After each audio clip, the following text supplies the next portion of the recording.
The film begins with the introduction of a debt collector named Beck, who was assigned by his boss to collect a debt from one of his clients that night, an American football player named Brian. Since Beck enjoys watching American football games, he tries to collect Brian's debt in the gentlest way possible. The previous week, Brian had been known to place a bet with someone else, but he still hasn't paid his promised $50,000. Unfortunately, Beck's friendly approach is met with hostility, as Brian is partying with his team members, who are much more muscular than Beck. Beck then leaves not because he's afraid of being beaten by Brian's friends, but because he doesn't want to hurt Brian's teammates.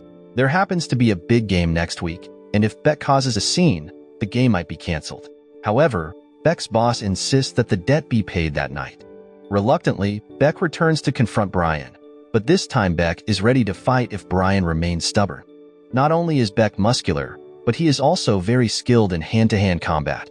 Beck then takes down all of Brian's friends, despite their larger sizes. Seeing this, Brian is panicking because his friends have been defeated, tries to run away.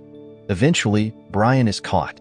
After taking Brian's diamond ring, Beck leaves the club, ready to face his boss. Suddenly, someone appears and attacks him with rubber bullets, causing Beck to lose consciousness. Not long after, Beck finally wakes up and realizes that it was his boss who orchestrated the attack. It turns out his boss sabotaged his mission to manipulate him once again, as Beck is forced to work as a debt collector to atone for his past sins and regain ownership of his restaurant. That night was supposed to be his last mission, but a mafia boss named Billy needs Beck's help once more. This time, the mission is more complex, because Beck is asked to fetch Billy's son, who is currently in the Amazon. If Beck succeeds in bringing Billy's son back, not only will he get his restaurant back, but he'll also be paid $4 million. However, Beck isn't too concerned about the money, but reluctantly agrees and heads to the Amazon. To reach the location, Beck must fly a small plane. Even worse, there's no airport, as the landing strip is a cattle ranch. Soon after, Billy's son, Travis, is introduced. Despite his disheveled appearance, Travis was once a doctoral candidate at Stanford University. However, instead of continuing his education, Travis chose to go to the Amazon rainforest in search of treasure. That morning, Travis is seen asking for help from a bar owner named Mariana. According to him, he is very close to finding a legendary treasure, but he needs a boat to reach it. Shortly after, Beck arrives in the town where Travis is located. However, upon arrival, Beck decides to meet with the local ruler named Hatcher. As a guest, Beck doesn't want to cause trouble, so he meets with him first. It turns out that Hatcher is a diamond mining businessman, and almost all the residents work for him. However, Hatcher is very greedy. He often puts his workers' lives at risk while paying them only a few cents. Unfortunately, the residents do not dare to oppose him because Hatcher has dozens of armed guards. At that moment, Beck states that he wants to take Travis home, but Hatcher demands a payment of $10,000. Not wanting any hassle, Beck immediately pays the fee. Without wasting time, Beck then goes to the bar where Travis is currently located. Shortly after meeting, Beck offers Travis the option to come home willingly or otherwise. Naturally, the panicked Travis attempts to resist. However, this is not a problem for Beck. Just as they are about to leave the bar, Hatcher reappears, arrogantly announces that he wants to cancel their agreement. According to the information, Travis knows the location of the legendary treasure. Therefore, he must stay in the town until the treasure is found. At that moment, Beck's patience is tested when Hatcher becomes increasingly arrogant, refusing to return the $10,000. With no other choice, Beck decides to beat up all of Hatcher's men. However, Hatcher is still not giving up and sends his best men to capture Beck. Seeing this, rather than continuing to fight, Beck decides to flee with Travis because he was the main objective of the mission.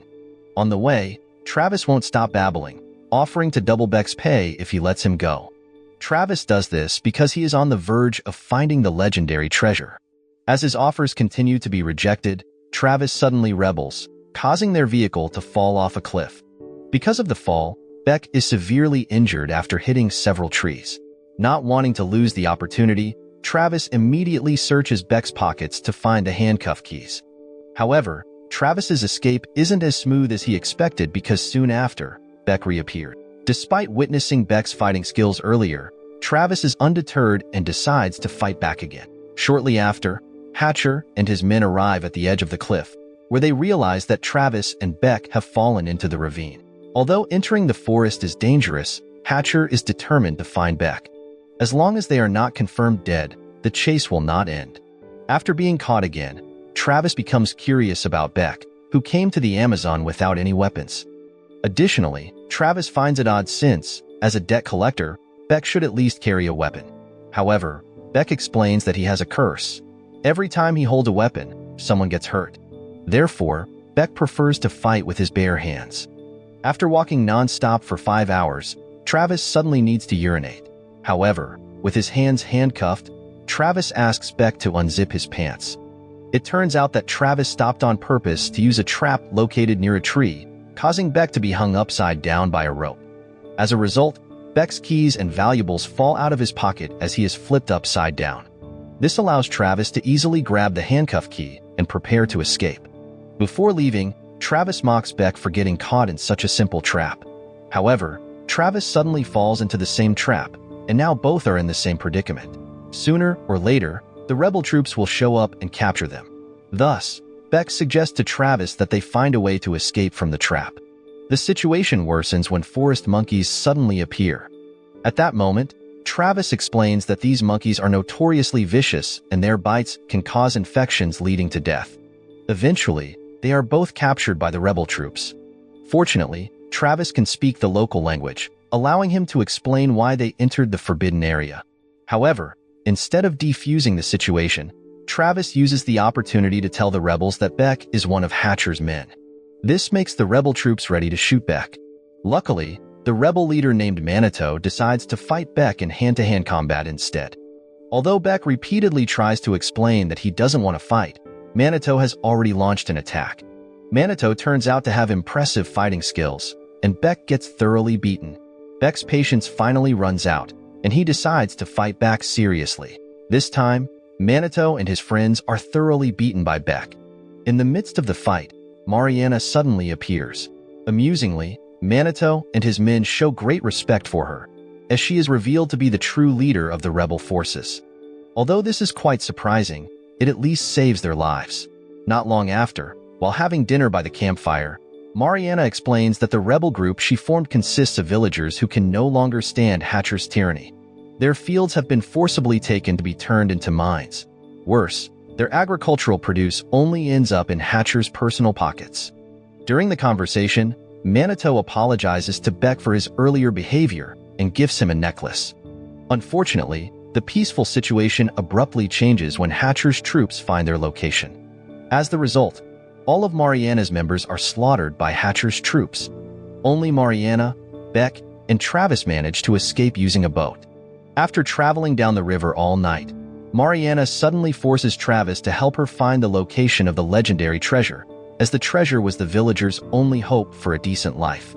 In the end, Beck agrees with Mariana's idea. However, in return, once they find the treasure, Mariana must show them the way out of the forest.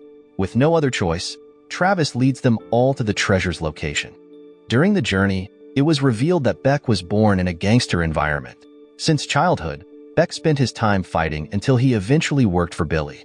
At that time, Beck is trying to complete all these missions to free himself and start a new life as a restaurant owner. After walking for several hours, they finally arrive at a waterfall. Based on his research, Travis is very sure that the treasure is inside there. Knowing this, Beck and Mariana then follow Travis's instructions, and sure enough, behind the waterfall is a cave. To enter, Travis tries to light a fire. However, the cave suddenly explodes, as it is filled with methane gas. Fortunately, Travis lit the fire early on. At the same time, the obstacles and traps to retrieve the treasure are not over yet, because anyone trying to enter must pass through wooden pillars that, if shifted even slightly, will cause rocks above to fall. Fortunately, Travis cleverly realizes that beneath the floor lies a clue that, if followed, should guide them to the next point. However, to prove this theory, Travis must risk his life. In the end, the three of them manage to exit the cave unscathed, and to celebrate, Mariana invites them to eat Canlebo's fruit for dinner. Additionally, the treasure they found is worth tens of billions because it holds the history of an ancient civilization. Mariana plans to use the money from selling the treasure to rebuild the village. This way, the villagers can go back to farming and stop working in Hatcher's mines. Unfortunately, midway through the village, Beck and Travis start feeling something wrong with their bodies. It turns out the Canlebo's fruit Mariana gave them is highly poisonous. Mariana had to do this because she didn't want to give 50% of the treasure's proceeds to Travis. However, before leaving, Mariana still tries to keep her promise to Beck and shows them the way out of the forest. 5 hours later, the paralyzing effects of the Canlebo's fruit begin to wear off. However, the forest monkeys start reappear. Beck, traumatized by the monkey scratches, tries to move his body, but he still feels paralyzed like someone with a stroke. The paralysis effect finally wears off, so they decide to walk to the airstrip and reunite with their pilot, Declan. Worried about Hatcher's arrival, Beck immediately asks Declan to prepare for takeoff.